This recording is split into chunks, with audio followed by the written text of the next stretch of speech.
With the excerpts from How to Rear a Child finished, I will begin the random excerpts from Marriage, Mysteries and Dimensions Beyond. The first excerpt is Union of Two Overflowing Beings. The title itself explains. Union of two overflowing beings. Marriage is the union of two hearts pulsating with love, two minds full of understanding, and two beings overflowing bliss. Never two hearts pulsate with love, nor two minds are full of understanding, nor two beings overflow bliss. We go on meeting each other, however, the union that brings ecstasy rarely happens. In the process, one forgets the grace and magnanimity that love and its awareness brings. In the process, one forgets the grace and magnanimity that love and its awareness brings.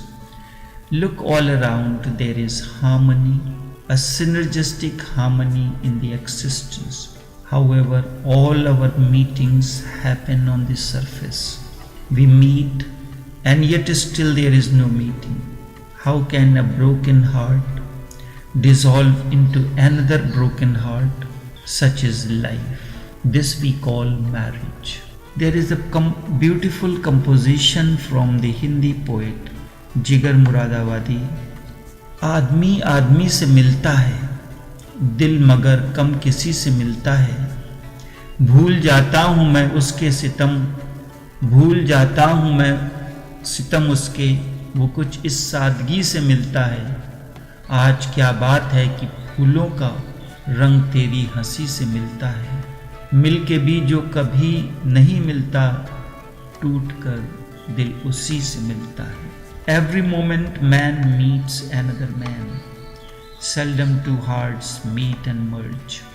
Every moment man meets another one. Seldom two hearts meet and merge into one another to create meditative space. Verily do I forget the shortcomings, cause he meets in such pristine simplicity. What is the matter today? Your pleasant smile certainly reflects the luster of 1,000 flowers. One who never meets and merges in a single meeting. Verily the broken heart longs for that alone.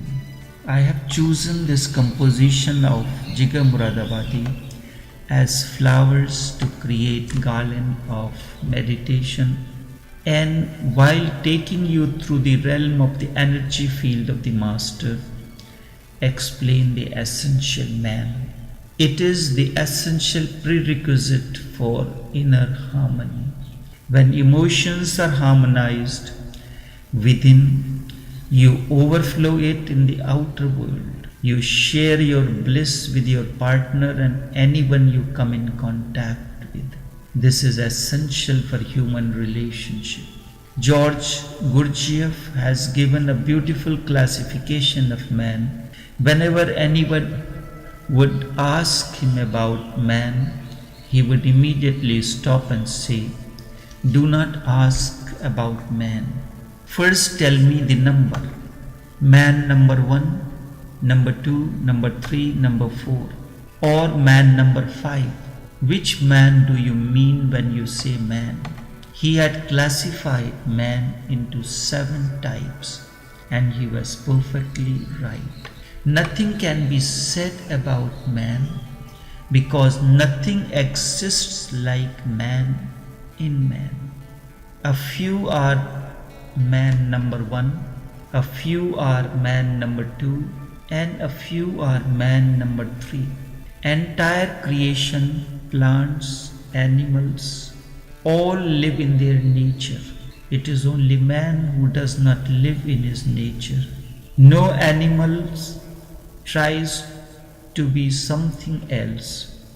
But man always pretends to be something different, indeed false. The first three are simple to understand because you all belong to these types. The man who lives in his body is man number one. You can find him all around. Instead, he lives for the body. He does not eat to survive. He survives to eat. That is number one. Number two man is emotional. He lives through his emotions, always excited or depressed, moving up and down. When people come to me and I ask how things are going, they say up and down. This is number two man. Sometimes he feels very good, euphoric. Sometimes he feels very good, euphoric. And other times he is as dull as death. Sometimes he is in hell and sometimes in heaven. Sometimes laughing very beautifully and other times lamenting. This second type of man is also available all around. You need not go far. He may be within you. I came across a word and its biography in the dictionary. The word is maudlin and it is beautiful. It represents the second type of man, emotional, always ready to weep and cry, sentimental. When I looked into etymology of the word, it was really a discovery. It came from Mary Magdalene. You must have seen pictures of Mary Magdalene washing Jesus' feet with her tears. With tears flowing profusely, she went on washing the feet. Magdalene by and by became maudlin. That is the second type of man. The third type of man is intellectual. He lives through his intellect. He is only a head. He has no body. He has no heart. He is a great controller from the head. He goes on manipulating his heart, body and everything through the head. He is the scholar, the ascetic.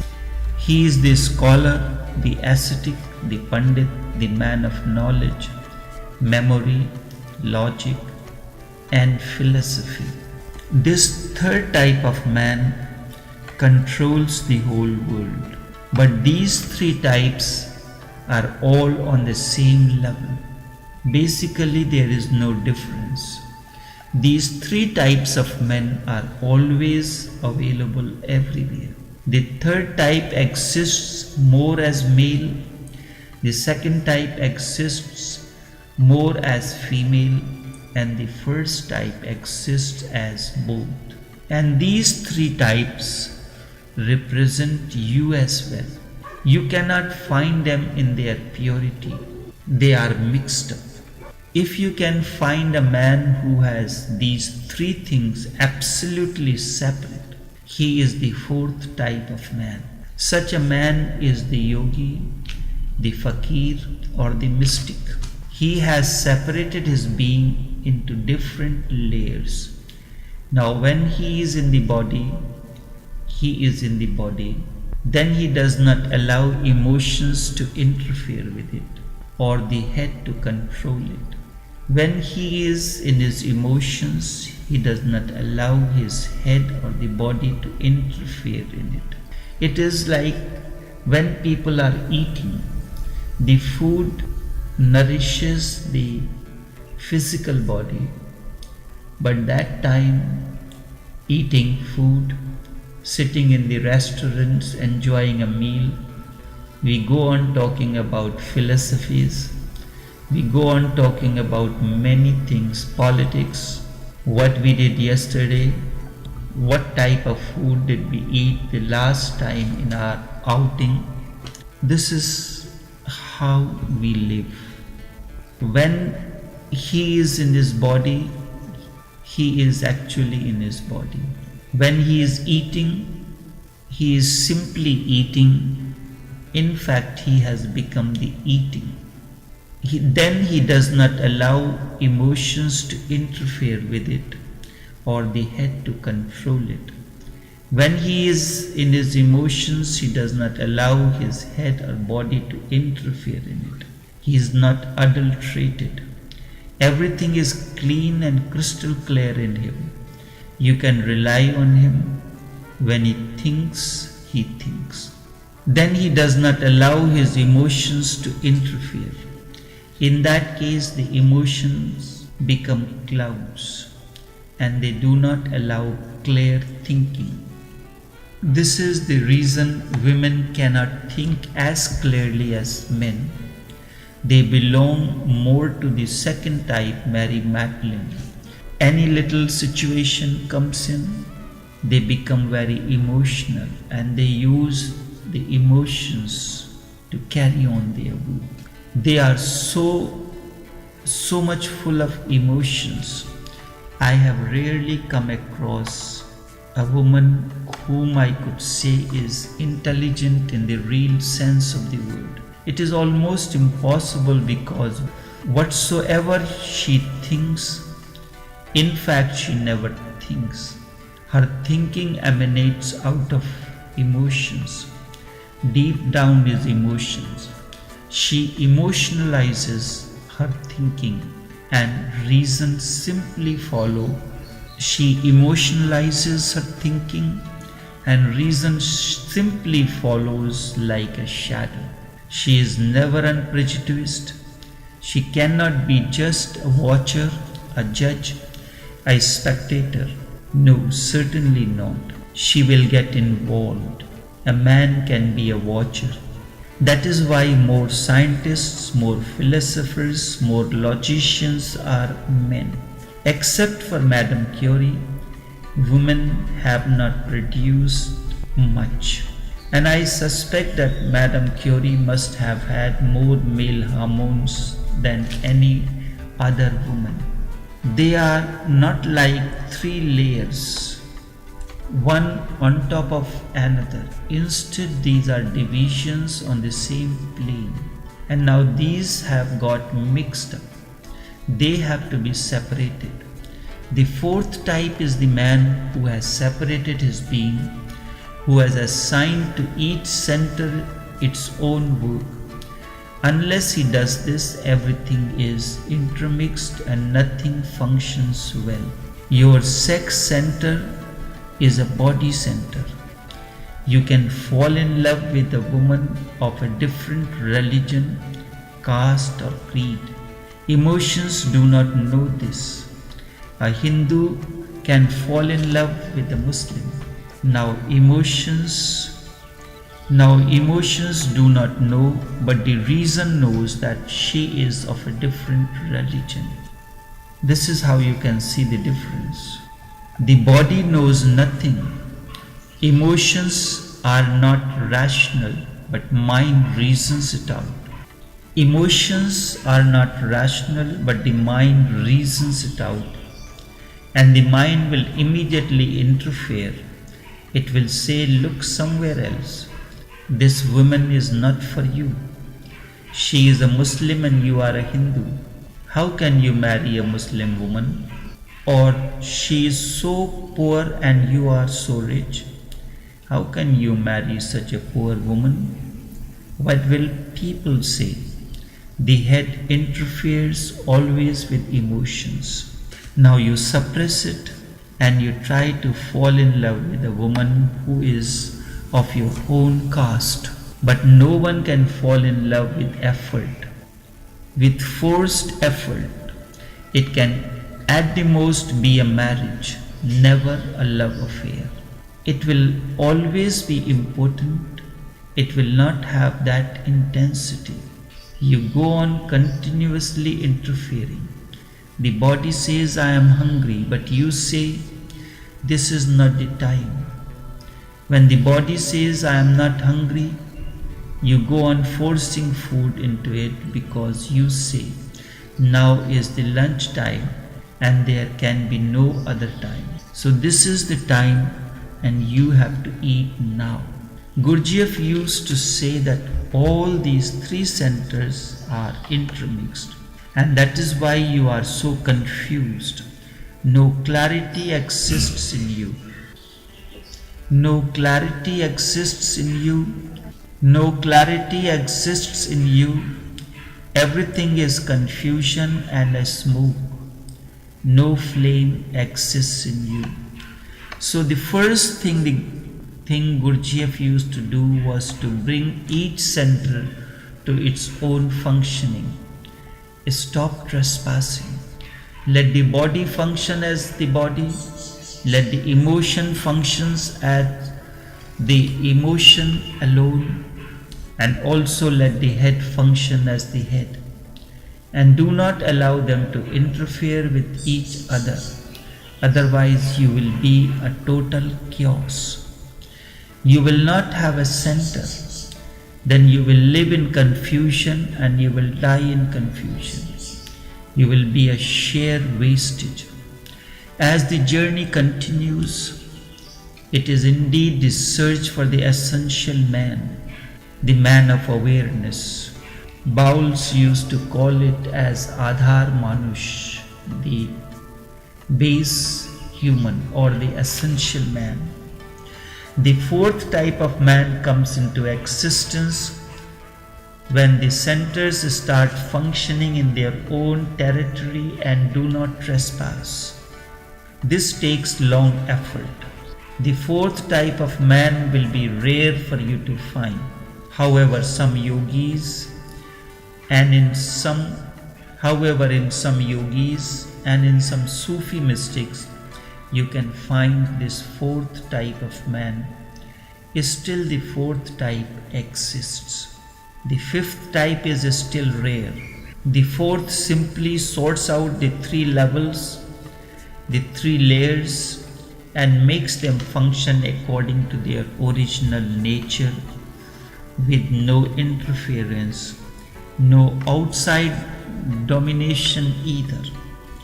The fifth man becomes aware of it. The fourth man can work without awareness. The fourth man can work through a teacher or through a discipline or through a methodology and sort them out. Much awareness is not needed. A little understanding alone will do. The fifth type is the man of awareness. He becomes aware of the whole phenomenon, the three different centers, and the effort of the fourth as well to bring them to their own territories. The fifth becomes a watcher, a witness. It is very rare to find a man of the fifth category. Ouspensky, Gurdjieff's greatest disciple, belongs to this fifth category, but he is only aware. Awareness will sometimes be there and will other times be lost. The fifth is also a problem, although he is aware, but awareness has not become permanent. Sometimes he is aware and other times he is not. Awareness comes in small doses. He cannot be constantly aware because for a constant awareness, an integrated center is needed. You have to develop a center first within, and then awareness becomes possible. He cannot be constantly aware because for a constant awareness, an integrated center is needed. This is lacking in the fifth type of man. This is the reason Ouspensky went astray. He became aware, but he had no integrated center in him. So he was aware only sometimes. When he was aware, he was one man, and when he was not aware, he was a totally different man. You can find this situation sometimes with the people. When they are talking, at times they are very aware, intellectual, but other times they are just the opposite. He became a good teacher but could not become a master because master needs total awareness. 24 hours awareness. Awareness never sleeps. The sixth type of man is very, very rare. Centuries pass. Only then the sixth type of man becomes available. The sixth type of man is one who is not only aware but has also become centered as well. So awareness plus centering is the essential quality of the sixth type of man. He has attained to his center, the being. Fifth type of man watches. The sixth type of man watches from an eternal center. The fifth has no center, he simply watches. This is the difference between the fifth and the sixth type. Sixth type has attained to a tower inside, and his awareness never wavers. His inner flame remains a flame unwavering. And lastly, there is the seventh type of man, about whom nothing can be said. Up to the sixth, description is possible, but with the seventh, there is no description. You have to be near the seventh type of man to know what he is. I did not say who he is. I said, you have to be near the seventh type to know what he is. And the more you know about him, the less you will know. The more you know, the more you will feel that much more is still left to be known about him. He is mysterious. The seventh type of man is absolute mystery, extraordinarily ordinary, simple yet mysterious as is possible. A Buddha, a Lao Tse, a Gurdjieff, a Muhammad, they are all seventh type of man. But about them nothing can be said. People who belong to the first three categories are almost alike. People who belong to the fourth category will be more or less alike. People who belong to the fourth category will be different from the first three categories. However, they will not be much different from each other. Yogis, fakirs are very different from the first three categories, but very similar to each other. The man of fifth category starts becoming unique. He becomes something rare. You will find that two persons of the fifth category are different as possible. You will find that two persons of the fifth category are as different as possible. The sixth type of person is absolutely integrated. He has become absolutely unique, and with the seventh, all possibilities of uniqueness have been achieved. The seventh type is the highest peak possible. Indeed, it is indefinable and unknowable through the intellect. There is only one way to know the seventh type. Hindus call it satsang. Muslims call it sohbat or association or communion. When you are in the company of this person, you will feel the aura, the presence, the fragrance that surrounds such a being. Transformation happens when you are in the presence of that type of man, the seventh category. If you are fortunate to find a seventh type of man, just allow his being to penetrate your being. If you are fortunate to find a seventh type of man, just allow his being to penetrate your being. Simply become the receiving ends, and then you will come to a feeling of what it is. It is the greatest diamond of being in the world. This growth and transformation is the essential prerequisite for inner harmony and transcendence. This is about the 7 types of man, 7 categories. By man I do not mean man alone, instead man and women. It will appear odd each time if I speak man and woman both. This is the excerpt, of course a random excerpt, not in the chronological order, a random excerpt from Marriage, Mysteries and Dimensions Beyond.